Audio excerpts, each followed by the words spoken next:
अस्सलामुअलैकुम दोस्तों, welcome to my channel new topic TV. दोस्तों, आज की इस वीडियो के अंदर मैं आप लोगों को पीआई नेटवर्क डिलीशन के बारे में बताऊंगा। इस ऑप्शन का मकसद क्या है।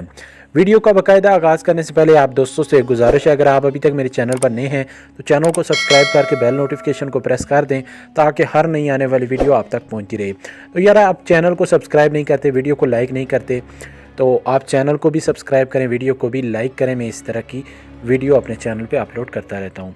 पीआई नेटवर्क को यहाँ से ओपन कर लेते हैं। ये ऑप्शन कहाँ पे आया है और क्यों आया है। यहाँ पे आपने थ्री लाइंस पे क्लिक करना है, जैसे मैं आप लोगों के सामने क्लिक कर देता हूँ।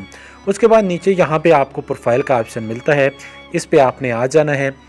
इस पे आने के बाद यहाँ पे आप देख सकते हैं सबसे नीचे आने के बाद यहाँ पे आपको फेसबुक वेरिफिकेशन और यहाँ पे आपको अकाउंट डिलीशन का ऑप्शन देखने को मिल रहा है। तो आपने सी हाउ वाले ऑप्शन पे कर लेना है क्लिक, जैसे मैं आप लोगों के सामने कर रहा हूँ। तो यहाँ पे आप पढ़ सकते हैं, उन्होंने पहले क्लियर कट बताया हुआ है।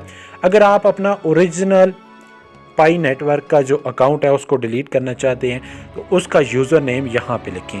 जैसे मेरा ये ओरिजिनल अकाउंट है, ये वाला यूज़र नेम है। मैं अगर इसको यहाँ लिखूँगा नीचे डिलीट वाले ऑप्शन पे, जब क्लिक करूँगा तो मेरा अकाउंट डिलीट हो जाएगा। आपने अगर पहले कोई क्लोन बनाया है, उस क्लोन को आप डिलीट करना चाहते हैं, उस अकाउंट को आप डिलीट करना चाहते हैं, उस अकाउंट को खोल कर उसके बाद अपना जो यूज़र नेम होगा यहाँ पे लिखना है और डिलीट वाले ऑप्शन पे कर लेना है क्लिक।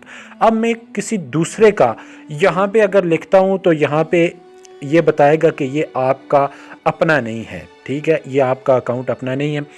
जो अकाउंट लॉगिन होगा उसका अगर आप यूज़र नेम यहाँ पे लिखेंगे, जैसे ये मेरा अकाउंट है, लॉगिन है, इसका मैं यूज़र नेम यहाँ पे लिखता हूँ तो मेरा अकाउंट डिलीट हो जाएगा। अगर मेरे पास कोई दूसरा क्लोन बना हुआ है, उसका मैं यहाँ पे अगर लिखता हूँ यूज़र नेम तो यहाँ पे ये डिलीट नहीं होगा। तो ये थी छोटी सी इन्फॉर्मेशन। ये उन्होंने किस लिए किया है, मतलब केवाईसी में आपको कुछ ना कुछ प्रॉब्लम हो सकती है, क्योंकि मल्टीपल अकाउंट उन्होंने पहले मना किया था, एक मोबाइल में आप यूज़ नहीं कर सकते, तो इसलिए उन्होंने ये ऑप्शन दिया है। आई होप सो गाइस आपको ये वीडियो अच्छी लगी होगी। अगर वीडियो पसंद आई है तो वीडियो को लाइक करें, अपने दोस्तों के साथ शेयर करें। मिलते हैं एक और न्यू वीडियो के साथ, तब तक के लिए अपने होस्ट रिजवान खान को दीजिए इजाज़त। अल्लाह ने के बाद।